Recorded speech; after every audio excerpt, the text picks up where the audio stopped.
Welcome back, ladies and gentlemen, here to the full story on WYAB 103.9. If you're watching here on the live stream, you may notice that the background is a little bit different than it normally is, and that is because I'm on the road right now. But I felt like I had to make this show despite traveling because of all the craziness that has gone down this Friday.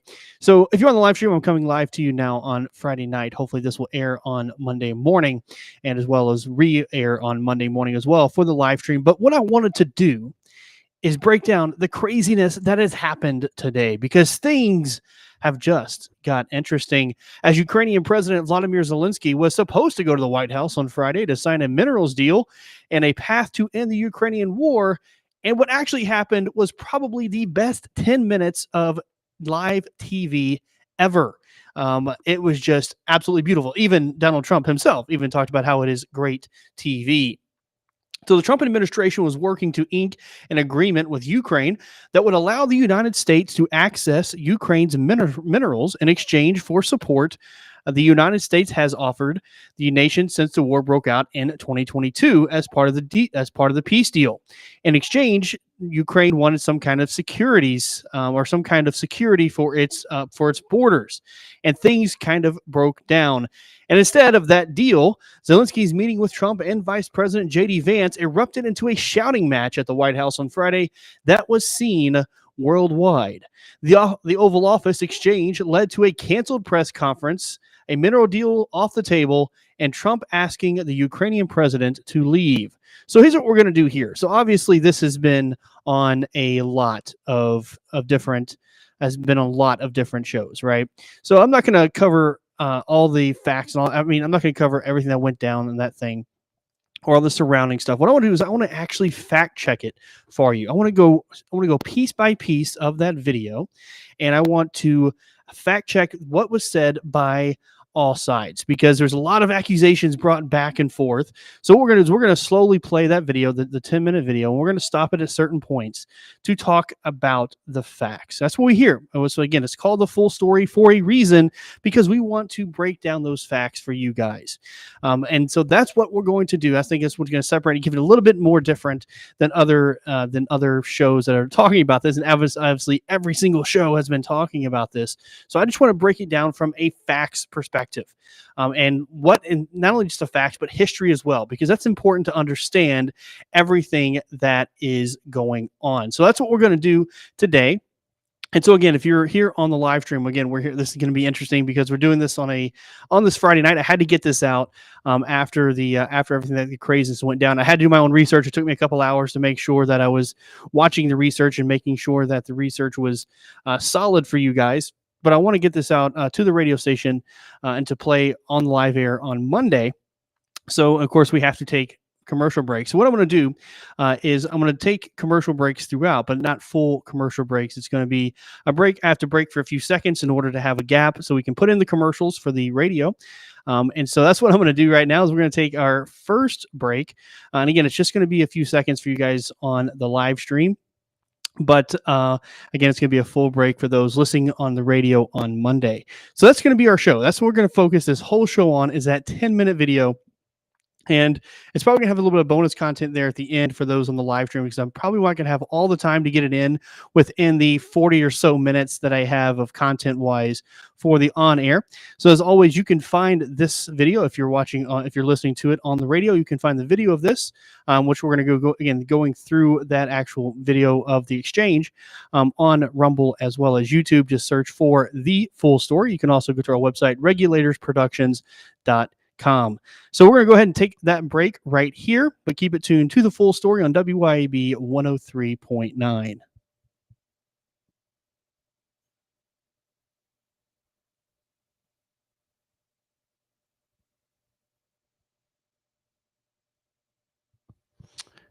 Okay, so that's a long enough break for them to be able to parse over the audio. But I want to get into the video. So I'm going to go ahead and pull it up.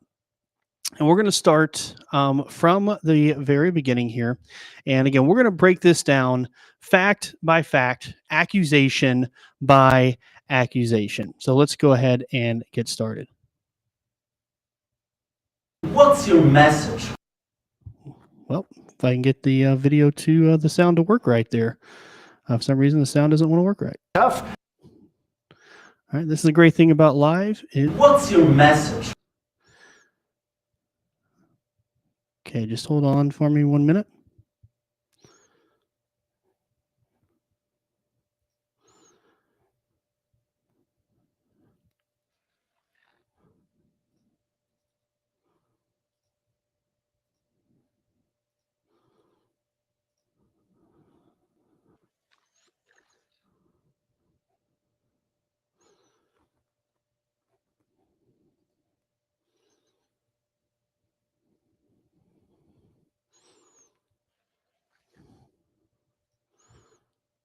I'm sorry, guys. This is the craziness. So when everything goes, it was working fine just a minute ago, and then that's always the thing when it goes live. We're just going to pause for a moment.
All right, there we go. Sorry, I was had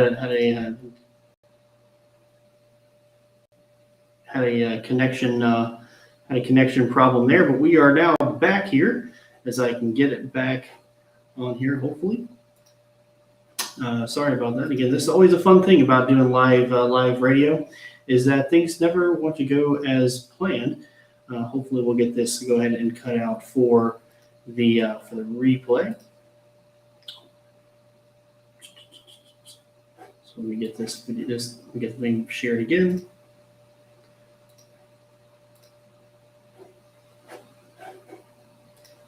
All right, so now let's get back into it. Sorry about that. Now hopefully the audio should be good as we get through. And again, we're going to break it down piece by piece till we can get to the going it fact by fact. So let's go ahead and get it started. Message for them.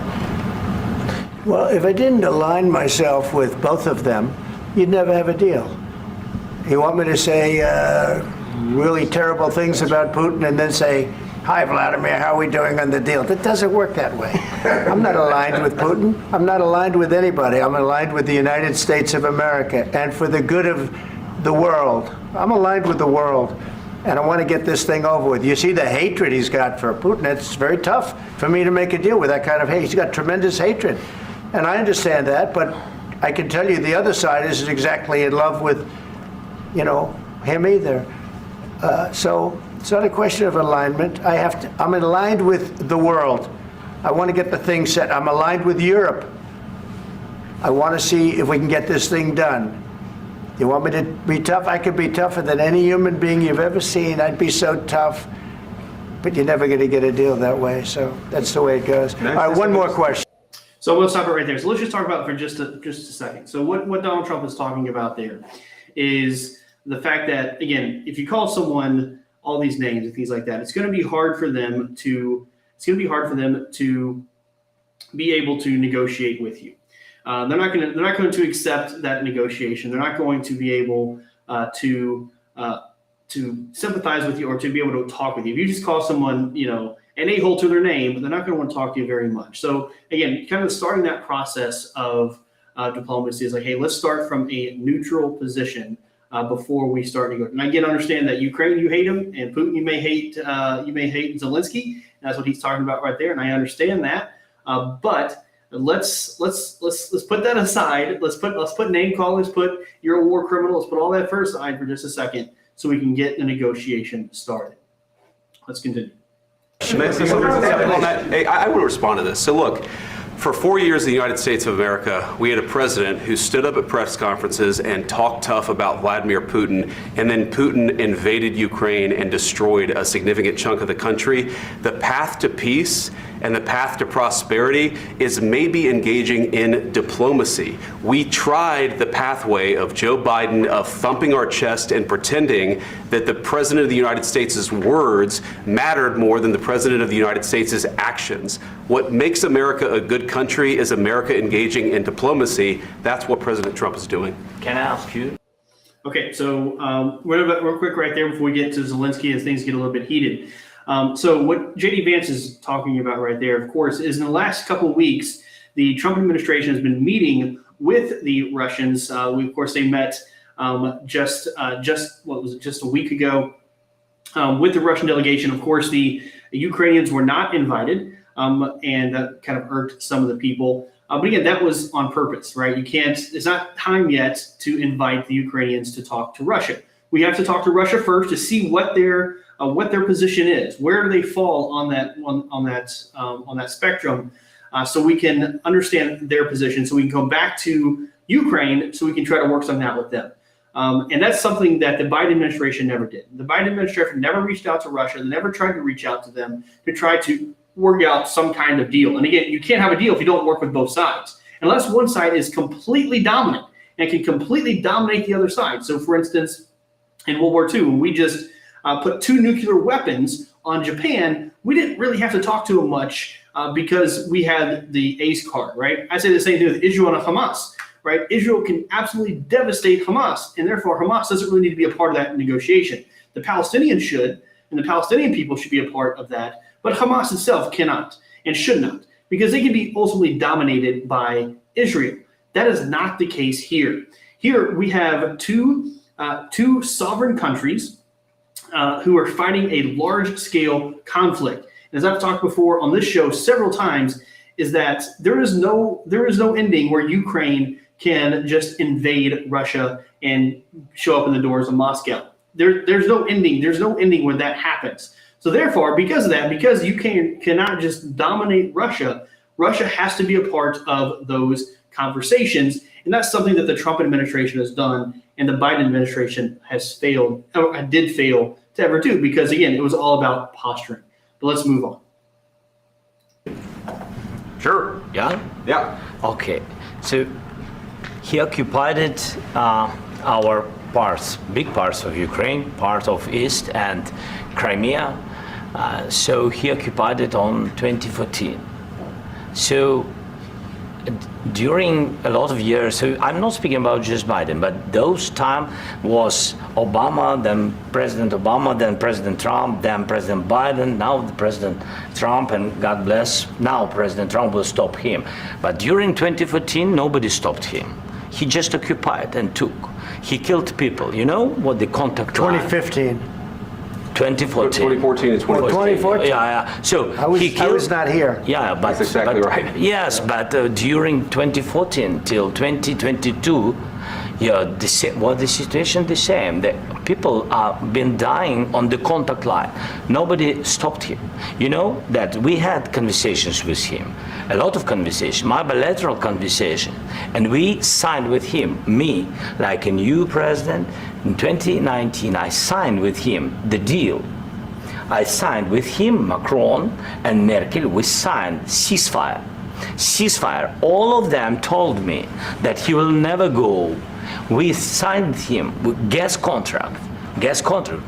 Yes, but after that, he broken this ceasefire. He killed our people, and he didn't exchange prisoners. We signed the exchange of prisoners, but he didn't do it. What kind of diplomacy, JD, you are speaking about? What do you mean? Okay, so let's stop it there because this is going to take a minute. Because there's a lot of history we have to go through in this to fully understand what Volodymyr Zelenskyy is talking about. So there is a lot going on right here. So for this, what he's really alluding to is the Minsk agreements, and there was a couple of them. And so we're going to have to break this down going back to 2014. So that's how he started this out. He talked about back in 2014. So the Minsk agreements, which I want to talk about, were a series of international agreements which sought to end the Donbass war between Russian separatist groups and Ukraine. So Russia wasn't technically a part of it, but we all really know. I mean, even, you can be anti-Ukraine or whatever all you want, but we all know that that these separatist groups are essentially Russia. But again, officially, it was these separatist groups against Ukraine, and it was in the Donbass region, which started this whole conflict as well. And eventually, the Russian regular forces also started to play a role in that, and that was led to a defeat. And I can never say these words, but Ilovstik, I can't say it, but that's something to that effect. At the end of August of 2014. And that led to Russia and Ukraine signing the first Minsk Protocol, or what is now usually called Minsk I. It was drafted by the Trilateral Contact Group on Ukraine, consisting of Ukraine, Russia, the Organization for the Security of Cooperation in Europe, or OSCE, and we're going to talk about them in just a second, with mediation by the leaders of France, which was Francois Hollande, Germany, Angela Merkel, and what was this so-called Normandy format. So you just heard Volodymyr Zelenskyy there talk a little bit about that, right? He mentioned Hollande, and he said Macron, but at the time it was Hollande, and Germany and Angela Merkel. Now, the United States wasn't part of that agreement. He wasn't part of that negotiation. It was in a little bit in the fact that the United States is part of the OSCE, the Organization for Security and Cooperation in Europe, which is a regional security-oriented intergovernmental organization comprising of member states in Europe, North America, and Asia, as well as Russia is also a member. So they're all members of this group. And really, what they try to look into is countries looking into their own conduct within their own people and to make essentially observations is really their key goal. In fact, they even observed in the United States in 2012, before the U.S. presidential election in November of that year, the OSCE announced its intention to send electoral observers to Texas and other U.S. states, in which case Texas said they would arrest any of them that came in, being Texas, because it's Texas, saying they will arrest anybody that comes in because you don't mess with them, to which case Hillary Clinton said you can't arrest them, they're immune, and then Texas says watch us try. But again, it ended up being nothing happened to them. But that's kind of what the OSCE is. But again, a unique aspect of the OSCE is that it is a non-binding status of its charter. So rather than being a formal treaty ratified by national legislators, this was signed by the Helsinki Final Act. Again, I'm not going to get too much into that, but that's what kind of created the OSCE. It represents a political commitment by the heads of government of all the signatories to build security and cooperation in Europe on the basis of its provisions. So that's kind of a very, very quick rundown of the OSCE, which was part of the negotiations, part of that agreement with them. So after the extensive talks in Minsk, the agreement was signed on 5 September 2014 by representatives of that group that I just talked about.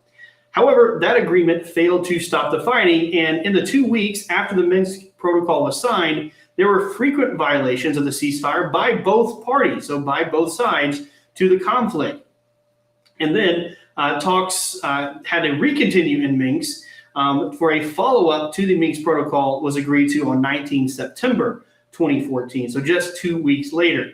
And this agreement consisted of a package of measures, including a ceasefire, withdrawal of heavy weapons from the front line, release of prisoners of war, which you heard Zelenskyy talk about there, and constitutional reform in Ukraine, granting self-governance to certain areas of Donbass and restoring control of the state border to the Ukrainian government. And that's really what a lot of this has boiled down to, is that Donbass region and what Ukraine did or didn't do in regards to the Donbass.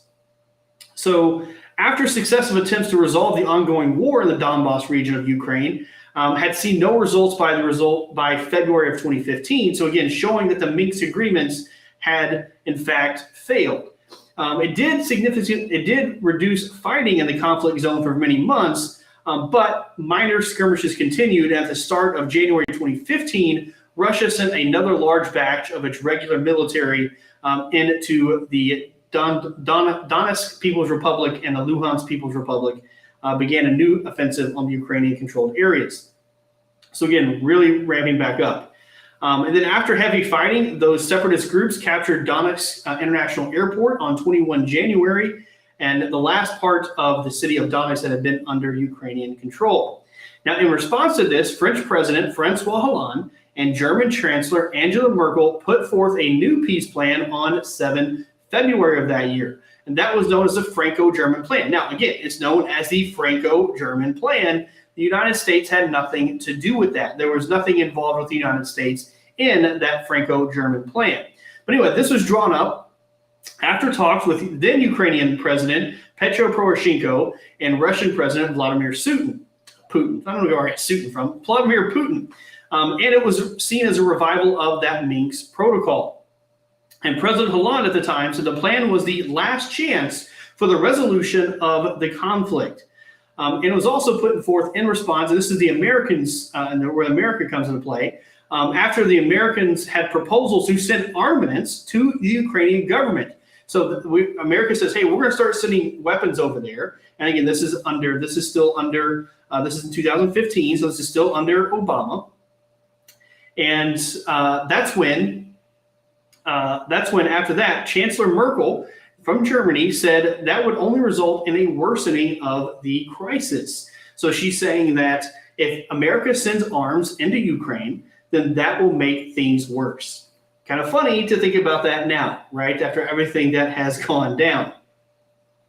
So following the talks, it was announced on 12 February 2015 that the parties to the conflict had agreed on a new package of peacemaking measures. And the package for measures for the implementation of the Minsk agreements, which is commonly called now Minsk II. Some of the measures agreed to were OSCE observed unconditional ceasefire, withdrawal of heavy weapons from the front lines, release of prisoners of war, and again, constitutional reforms in Ukraine. So that was Minsk II. And it was immediately criticized as being highly complicated and extremely fragile, and for being very similar to the failed Minsk I. The New York Times reported at the time that the plan had included some tripwires, such as not demarcating control of the city of Debaltseve, which was the site of the most fierce fighting of the plan's drafting. And following the Minsk talks, Chancellor Merkel, President Hollande, and President Poroshenko attended a European summit in Brussels. And at that summit, the Minsk participants briefed EU leaders about the talks. And during the briefing, they said that President Putin had tried to delay the implementation of the ceasefire by 10 days so as to force Ukrainian troops to surrender their positions. But the Parliament of Ukraine did approve a law on special status for Donbass on 17 March, and Russian Foreign Minister Sergei Lavrov said that the law was a sharp departure from the Minsk agreement. So essentially, Russia was saying that Ukraine was not living up to its promises under that Minsk II. Russian Foreign Ministry spokeswoman Maria Zakharova said on 27 March 2016 that Russia was, quote, not a party to the Minsk agreements, and that the agreements were devoted to two conflicting sides. So that's also interesting to say that, hey, in fact, that this is only in regards to the separatist states and not involving us here in Russia. Then in 2016, we had the so-called Steinmeier formula, which was supposed to use Russia's exclusion from the G8 as pressure to get them to sign a new deal. Steinmeier proposal implicitly acknowledged and were explicitly based on the Kremlin's military achievements of 2014 and 2015. This formula, proposed by both Russian and European diplomats, the formula encouraged Ukraine to carry out elections in the territory controlled by Russia and to provide Russian occupied territories with special status. Now we're getting to 2019. Sorry, I told you this is a lot going on, but it's important to understand this as we keep going forward. That brings us now to 2019, which you heard Volodymyr Zelenskyy talk about just there when he talked about in 2019 the deal that he was signing. So this is where Zelenskyy starts coming into play. So in 2019, Ukraine signed up to the Steinmeier formula. And while President Zelenskyy clarified in light of domestic criticism that they were not capitulating and that special status would only be possible after elections would be held, but only after regaining of control of Ukraine's eastern borders. So he's essentially saying we're not going to hold elections over there until, not until we have control of that border. So we're not going to have any kind of elections on the independent status. Now this is kind of seen as a violation of the agreement itself. It's seen almost as a violation of the Minsk too, that hey, they're going to have a special election in this area for their own determination. So that essentially was kind of seen as Russia as saying, hey, you're going to put this off as you violating Minsk too, and then the Steinmeier formula. So in December of 2019, Russia and Ukraine agreed to implement a full and comprehensive ceasefire.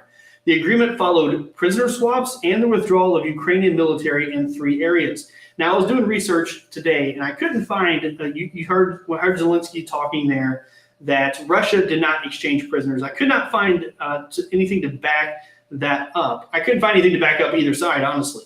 Whether it was whether Zelenskyy actually did it, and whether Russia did it, or whether neither of them did it. It was a lot of conflicting stories out there in that regard. So I couldn't independently confirm that either side swapped prisoners, that one side did and one side didn't. But again, it was part of the agreement that Zelenskyy talked about there.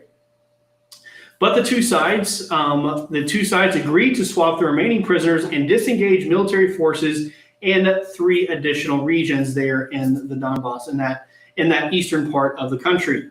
And according to Zelenskyy, there's also progress with the issue of gas exports, which is something Zelenskyy talked about there as well. However, Russia and Ukraine could not agree on the issues of the withdrawal of the Russian-backed troops and the elections in the separatist-held regions. Andriy Bodan, the head of Zelensky's presidential administration at the time, said in a 2020 interview that there were additional agreements. Russia would return Ukrainian ships in exchange for water supply to Crimea and release Ukrainian prisoners in exchange for the resumption of direct flights between the 2 countries. Bodan said that Ukraine's side double-crossed Putin by not fulfilling what had been promised. So again, that was agreement said that was Zelenskyy by his administration at the time. And again, that's based on what they were saying. So again, that's kind of the background of this whole thing that Zelenskyy was talking about. All right, that whole idea of these things that he signed in 2019. But again, an important part of any of that thing that was signed is that it wasn't actually signed by the United States, right? This was initially started by France and Germany with Ukraine and Russia, and same thing as happened in 2019. So again, that's a little bit of background on what Volodymyr Zelenskyy was talking about in that section. Okay, so we're going to go ahead and take another break right here. When we get back, I want to continue on with the video. And a couple more things that we're going to cover is Zelenskyy, alleged by J.D. Vance, that Zelenskyy campaigned for the Democrats. That was mentioned. We're going to talk about that, about how Ukraine's been alone in this, as well as an issue of javelins being given over to Zelenskyy as well. So we have a lot of facts to go on with that. So keep it tuned right here to the full story on WYAB 103.9. And again, if you're on the live stream, we're going to take a couple seconds. This is just going to be a break for the radio. So we take a couple break seconds here.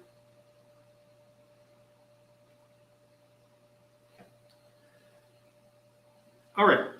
Welcome back, ladies and gentlemen, here to the full story on WYAB 103.9. As we continue on with the video, so we just talked about the history of the Minsk agreements, which Zelenskyy talked about there. And again, agreements where the United States was not a part of.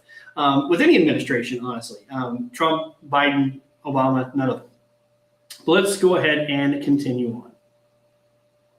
I'm talking about the kind of diplomacy that's going to end the destruction of your country. Yes, but if you Mr. President, with respect, I think it's disrespectful for you to come into the Oval Office and try to litigate this in front of the American media. Right now, you guys are going around and forcing conscripts to the front lines because you have manpower problems. You should be thanking the president for trying to bring an end to this conflict. Have you ever been to Ukraine that you say what problems we have? I have been to. Count one. I've actually watched and seen the.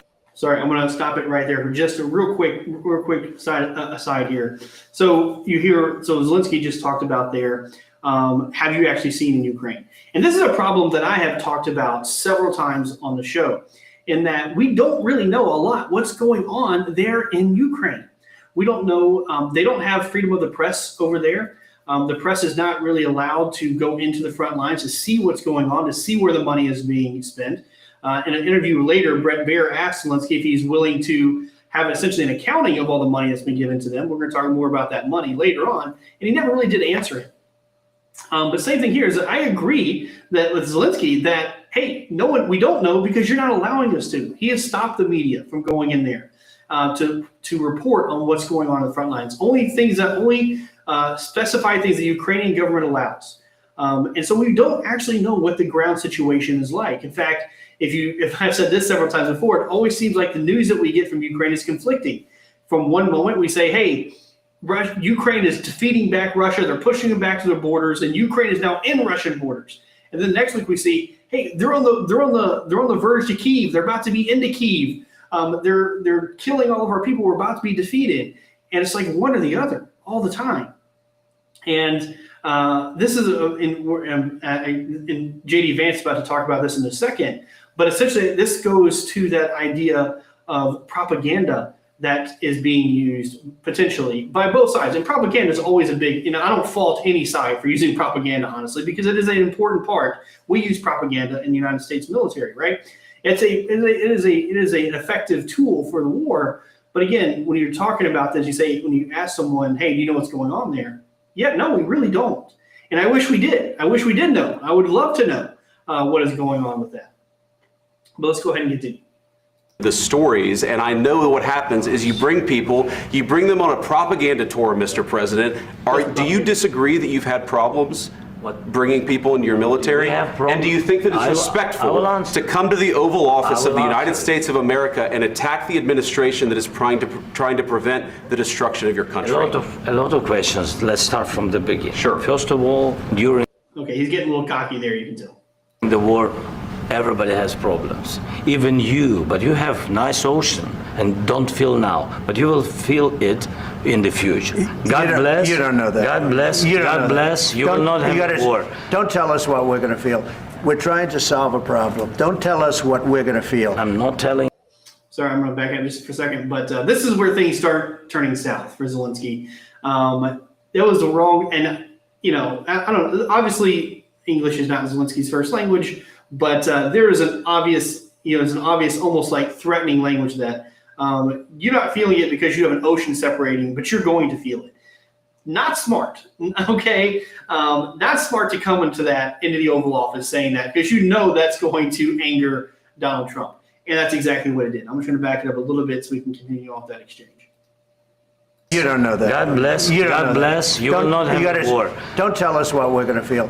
We're trying to solve a problem. Don't tell us what we're going to feel. I'm not telling you. Because you're in no position to dictate that. Remember this. You're in no position to dictate what we're going to feel. We're going to feel very good. You will feel influence. We're going to feel very good and very strong. You will feel influence. You're right now not in a very good position. You've allowed yourself to be in a very bad position, and he happens to be right about it. From the very beginning of the war. You're not in a good position. You don't have the cards right now. With us, you start having cards. Playing cards. Right now, you don't. You're playing cards. You're playing cards. You're gambling with the lives of millions of people. You're gambling with World War III. You're gambling with World War III. And what you're doing is very disrespectful to the country, this country, that's back to you, far more than a lot of people said they should have. Have you said thank you once? this A lot entire of meeting? times. No, in this Even entire meeting, have today. you said thank Even you? today. You went to Pennsylvania and campaigned for the opposition in October. Offer some words of appreciation for the United States of America and the president who's trying to save your country. Okay, stop it there. We're going to talk about the apology or the thanking in a second, but let's talk about that accusation there by J.D. Vance that Zelenskyy was campaigning for the opposition. So what is he talking about right there? Because again, that's what we're trying to do here. We're trying to give you the full story on this, trying to give you a little bit of background. So it seems to me that this allegation comes from he said October, but I think it's actually responding or going to a September of 2024 visit that Zelenskyy did to a munitions plant in Scranton, Pennsylvania. So I looked it up, I tried to find it, and when I do that, I try to find a news article from that time, and I was able to find an AP article, and I will share that with you real quick. So just to show you what I'm showing about here. So this is the article that you can see when it was published. This is on the AP when he visits the Pennsylvania ammunition plant. This was September 22nd of 2024 when he visits his ammunition plant. Again, this is what I'm thinking he is alluding to here. So let me go back to the video here, to that screen. So again, I think that's what he's talking about. And for that event, he went to this plant in Scranton, Pennsylvania. This is obviously in Pennsylvania right before the election. So this is September of 2024, very end of September 2024, almost October. The election is obviously just a couple months away. So at that event was Representative Matt Cartwright. He even spoke to the media at that event. And he was at the time running for a Congress seat. He was already the sitting congressman there, but he was running for a seat, obviously, for re-election at last year. And eventually he was actually defeated in the general election by Republican nominee Rob Shanahan. Now, Republicans alleged, because of the senator was there, and then Zelenskyy met with President Biden and Harris afterwards. But Republicans at the time alleged that what he did amounted to a campaign stop, arguing that it was inappropriate for a foreign leader to attend a political event just weeks before a crucial election. It spurred investigations from House Republicans and whether Zelenskyy's appearance was an improper use of tax dollars. The House Oversight Committee said at the time, the committee is investigating any coordination or communication among the Biden-Harris administration, Pennsylvania's Office of the Governor, Shapiro, a Democratic governor, and President Zelenskyy for use or solicitation of use of government property to politically benefit Vice President Harris's presidential campaign. And that was Representative James Comer of Kentucky, who led the House Oversight Committee. So again, that's what J.D. Vance is talking about there. It was a very questionable event, to say the least, that he would be here at this plant. Again, I get it. They produced ammunition for the Ukrainian war, but it was definitely a problem with him being there in this campaign-like event. So that's what J.D. Vance is talking about right there. But let's go ahead and continue on. Please, you think that if you will speak very loudly about the war, you He's can... not speaking loudly. He's not speaking loudly. Your country is in big trouble. Can I Wait a answer? minute. No. You've done a lot of talking. Your country is in big trouble. I know. You're not winning. I know. You're not winning this. You have a damn good chance of coming out okay because of us. Mr. President, we are staying in our country, staying strong from the very beginning of the war. We've been alone, and we are thankful. I said thanks you haven't in been this alone. cabinet, You and haven't not been only alone. in this cabinet. We gave you, through I this said stupid president, $350 billion. You voted we gave for you your military president. equipment, You and you voted men for are your brave, president. but they had to use our military. What about West? If you didn't have our military equipment, you invited if me you to didn't speak. have our military equipment, this war would have been over in 2 weeks. In 3 okay? days, I heard it from Putin. In 3 days, this is something Maybe new. less. In 2 weeks, of course, yes. It's going to be a very hard thing to do business like this. I tell you. Just say thank you. I said a lot of except times that there, thank you except to that, American people. except that there are disagreements, and let's go litigate those disagreements rather than trying to fight it out in the American media when you're wrong. We know that you're wrong. But you see, I think it's good for the American people. All right, I'm going to stop right there because that's going to get me to a second. So you heard Trump there talking about how much he's gotten, and in a minute, Zelensky's going to talk about how they've been alone. He's going to say that in just a second, but I think it applies to what I want to talk about here after Donald Trump talked about how much we've given them. So I want to look into how much we're giving them, and there hasn't. It's difficult to come to a complete number because there's money that we give them. There's money we give them through other organizations, through other treaties, and other alliances that we have, like NATO. But essentially, like I said, again, he's going to say he's been alone. Obviously, he's not. We just talked about him being at Scranton plant, showing he's not alone. But the U.S. Department of Defense provided a figure looking at all spending on Operation Atlantic Resolve, which is the response to Russia's invasion of Ukraine. And the DoD says it has spent $182.8 billion have been appropriated between January of 2022 and December of 2024. So in 2 years, $182 billion, according to the Department of Defense. And that's directly appropriated, right? And the United States is, by some margin, the largest single donor to Ukraine. And NATO Secretary General Mark Rutte said this month that in 2024, just 2024 alone, NATO allies provided over 50 billion euros in security assistance to Ukraine, 40% of which came from the United States. So roughly 20 billion. That's through NATO. So that's not the direct appropriation. So the direct appropriation has been 182 billion over 2 years, right? So that's 90 billion a year. And then you add another 20 billion just in 1 year. Through NATO indirectly. So that's the money they're getting, again, from us directly, and then how we fund the vast majority of NATO. NATO is obviously giving assistance, and we're funding a bunch of that. All right. So, and again, that's just the last 2 years. That's not counting the assistance we've been giving them years and years ago, right? Going all the way back to 2014. Just in 2 years, it's been $182 billion. And that's the number from the Department of Defense. And again, that's direct appropriation, and then through NATO, another 20 billion in just 1 year. So you can imagine that's another 40 billion in that 2 year time frame. So that's almost that's what, 182 plus 40, right? Whatever that number is, that's 220 billion right there. So a lot of money has been going over there. And again, the United States being the number one, by a large margin, the number one donor to Ukraine. And that's what raises the question for a lot of this is afterwards of this is what's going to happen, right? What's going to happen is if the United States pulls out, because they still get a lot of money from the other countries, but you pull out almost half, right, of the total money that Ukraine's getting.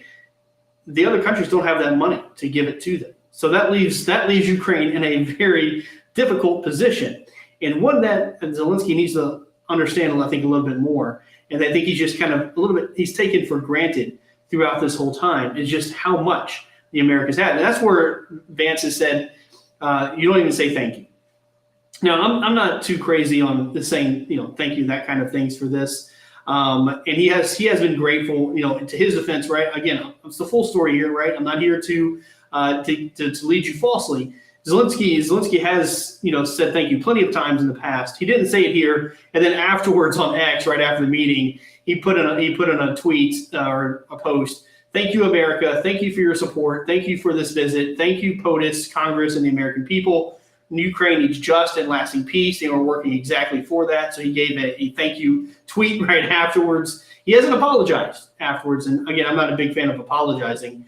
I wouldn't want his apology anyway if I was Donald Trump. So that's, again, just breaking it down how much money they actually get and the thank you there. But let's continue on. Actually, we're going to take one of those short commercial breaks. Again, here on the live stream. It's just going to be a couple seconds, but it's for the gap for the radio stream. So we'll go ahead and take a break. So keep it tuned here to The Full Story on WYAB 103.9.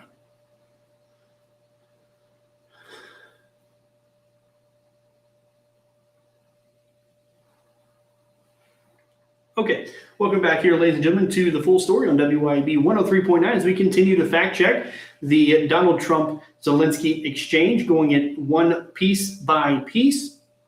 So we're going to go ahead and continue on with our next segment here.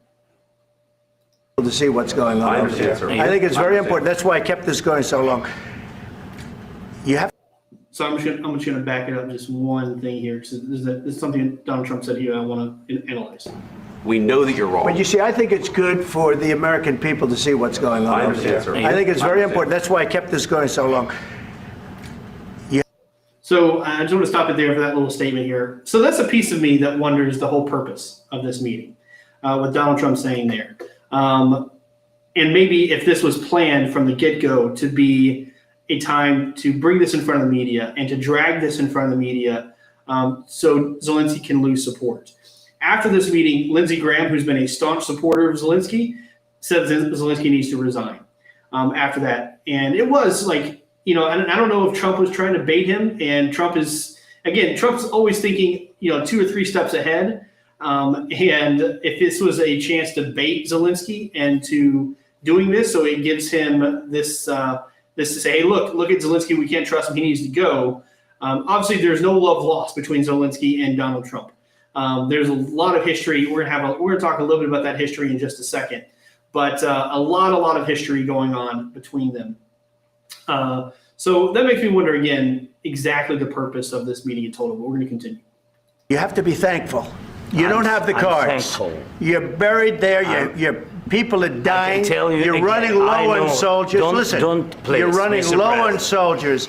It would be a damn good thing. Mr. And then you tell us, I don't want a ceasefire. I don't want a ceasefire. I want to go, and I wanted this. Look, if you could get a ceasefire right now, I tell you, you take it so the bullets stop flying and your men stop getting killed. Of course, we want to stop the war. But you're saying you don't want a ceasefire. But I said to you, I want a ceasefire. with guarantees. Because you'll get a ceasefire faster than an agreement. Ask our people. So you heard him there. Zelenskyy saying he wants guarantees, right? So security guarantees. And the idea behind the whole mineral rights agreement was the fact that if the United States has skin in the game by having these mineral rights and essentially having where United States companies can go in and exploit these minerals, then that would itself be a security guarantee. What the United States doesn't need to do is provide some kind of military security guarantee outside of the fact that people are going to attack American interests. That's the guarantee. Because again, you know, Russia is not even close to being a good person, right? They have always been this bad actor. They're an evil regime, always have been, right? There's no support for me on Russia. But at the same time, I don't want to go and fight over there, right? I don't want my son, my daughter to die over there, right? And that's what I have to ask people is that you want your son or daughter to go boots on the ground in Ukraine, because that's essentially what a security guarantee is. And that's not something the American people want. It's very clear. America's tired of these foreign wars. It's tired of our people dying on behalf of other countries, of our country paying for other people's security while in their economies flourish while ours falters. We see places like Detroit, and we compare it to a place like Hiroshima. Detroit now essentially looks like a war zone, and Hiroshima is a city that has just boundless opportunities and looks like a modern one. If you were to say which one was hit by an atomic bomb, most people would say Detroit if you knew nothing about history. And that's the problem, right? It's not that we agree with what Russia did. What Russia did, because there's no such thing as an illegal war. I've said this plenty of times. War by and of itself is the breakdown of law. The only way to enforce war is war. But at the same time, we're not going to expel more lives, more American lives on things that don't have a direct American interest. And anybody who says they want to support Ukraine, I said, that's great. To what extent? Are you willing to send your own son or your own daughter over there to die for their sovereignty? And I think the vast majority of people would say no. And that's been the case throughout history with America, is that it's not the people within the military-industrial complex. It's not the politicians. It's not the people in the White House. Their sons or daughters, they go to Ivy League schools. They're not the ones who get conscripted. They're not the ones who get drafted and who have to die for some politician's war. We saw that in Vietnam, right? In fact, there's a great song, right, by CCR, right, Fortunate Son, that talks about this exact problem, is that it's never them that have to fight it. It's going to be the working class Americans that have to fight. And then at the end of the day, their children never see the fruits of that labor, because we are the ones who spend our money to help those countries out to the detriment of our own. And that's why there cannot be any kind of security guarantee, because American lives should not be expelled on Ukrainian sovereignty, despite how evil and how bad Russia may be. And again, we're not talking about a good side and a bad side, right? We're talking about a bad side and an even worse side. It's not like the comic books where you have good guys and bad guys. That's not how it works in war, unfortunately. There is very rarely that kind of clear dichotomy, because that's the thing about war, is those lines of morals and what's right and what's wrong are blurred and crossed day in and day out by every side. But let's go ahead and continue on. People about ceasefire, what they think. That wasn't with me. For you what, that what wasn't with me.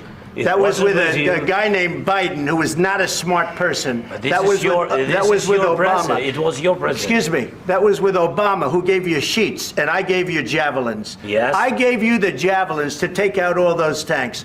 Obama gave you sheets.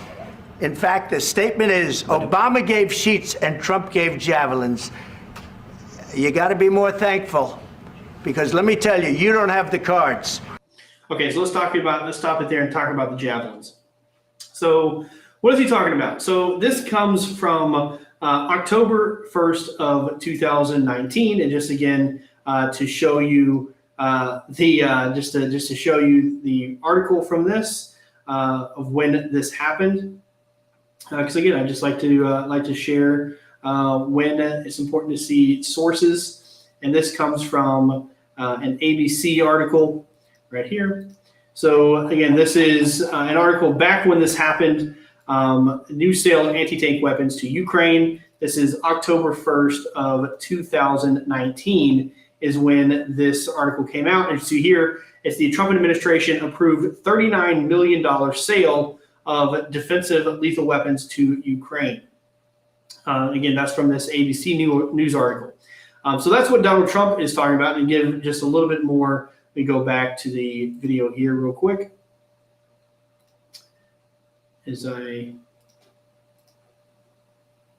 So again, that was October 1st of 2019, and approved that $39 million sale. So that package included javelins, anti-tank weapons, with an official U.S. official saying at the time it also included 150 missiles and 2 launchers.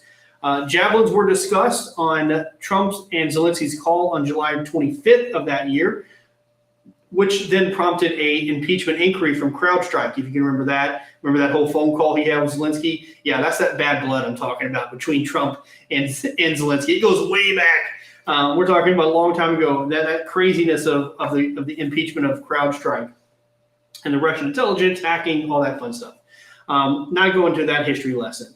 But the Trump administration first approved sale of javelins to Ukraine in December of 2017. So that wasn't the first time they did it. And that is a step that President Barack Obama never took. He never sold them any kind of offensive weapons. In fact, there was a fear that again would provoke Russia. But Trump did it. Trump was one of the first ones to give them these weapons. And that first sale was completed in March of 2018, including 210 Javelin missiles and 37 launch units, which was, quote, intended to help Ukraine build its long-term defense capacity to defend its sovereignty, territorial integrity in order to meet its national defense requirements. And that was according to then Defense Secretary, or the at the time, the Defense Secretary Cooperation Agency. And that was Donald Trump. So that's what he's talking about there to give you the facts on that. But let's continue. And that's what he said, that Obama didn't give them anything. And that is true. Obama never gave them any kind of offensive weapons like the Javelins. With us, you have the cards. But without us, you don't have any cards. One more question to Mr. Vice President. I'm sorry, here. It's going to be a tough deal to make because the attitudes have to change. What if Russia breaks ceasefire? What if Russia breaks peace talks? What do you do then? I understand that it's a heated conversation right now. What are you saying? She's asking, what if Russia breaks the ceasefire? What if anything? What if a bomb drops on your head right now? Okay? What if they broke it? I don't know. They broke it with Biden because Biden, they didn't respect him. They didn't respect Obama. They respect me.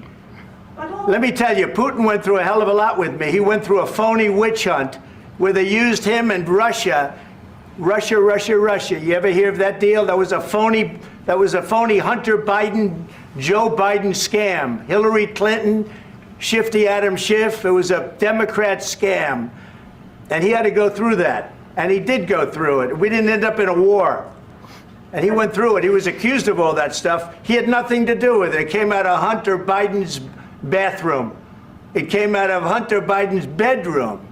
Okay, there's the typical, the very much famous Trump riffing going on right there. But of course, that's in reference to the impeachment inquiry of the Russian interference into the 2016 presidential election, which turned out to be a false narrative later on and was proved to be completely false, which is what Donald Trump is alluding to there, and with the Bidens and with Hunter Biden, of course, Hunter Biden laptop and all of that stuff going on there. But then, of course, you have some of your very much typical Trump riffing. And I think this is a great still here, though, of Zelenskyy looking over at Trump. I mean, look at this guy's, look at that guy, look at that face right there. You know, he's really hating him right now. That is not a look of love that is going on between the two of them. But let's continue on. We're almost finished. It was disgusting. And then they said, oh, the laptop from hell was made by Russia, the 51 agents. The whole thing was a scam, and he had to put up with that. He was being accused of all that stuff. All I can say is this. I will say, not the best there for Donald Trump to any kind of way defend Vladimir Putin on any kind of corruption. Or, I mean, of course, it was a lot of it was unfounded, but you know, not the best look to do that again right in front of Zelenskyy. And again, I don't know if he's doing that to try to goad Zelenskyy or not, but it's definitely a very interesting take right there from President Trump. Let's continue. He might have broken deals with Obama and Bush, and he might have broken them with Biden. He did, maybe he did. I don't know what happened, but he didn't break them with me. He wants to make a deal. I don't know if you can make a deal. The problem is, I've empowered you to be a tough guy. And I don't think you'd be a tough guy without the United States. And your people are very brave. But you're either going to make a deal or we're out. And if we're out, you'll fight it out. I don't think it's going to be pretty, but you'll fight it out. But you don't have the cards. But once we sign that deal, you're in a much better position. But you're not acting at all thankful. And that's not a nice thing. I'll be honest, that's not a nice thing. All right, I think we've seen enough. What do you think? Huh? This is going to be great television, I will say that. All right, and that it has been. All right, we're running out of time here. Just got about a minute and a half before we have to sign off. But it was, like I said, this was, I'm gonna go back from that screen. But it was definitely an interesting, it was an interesting back and forth. Again, a lot of facts being thrown out. Now this Midor deal is off the table, it appears. Donald Trump has said the relationship is irreparable, or people close to Donald Trump says it's irreparable. How much of that is true, I don't know. I don't think any relationship in that is irreparable as long as they can come to the table, or at least if Zelenskyy can a little bit humble himself to come back.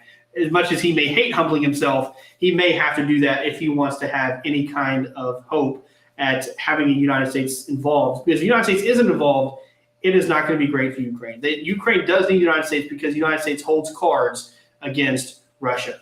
All right, that is all we have for you guys today. We'll see you again very, very soon after we get back. Sorry again for the weirdness of this as we're traveling. I got my traveling kit with me, but we'll see you again. But until then, my name is Matthew Bishop, and you have heard the full story.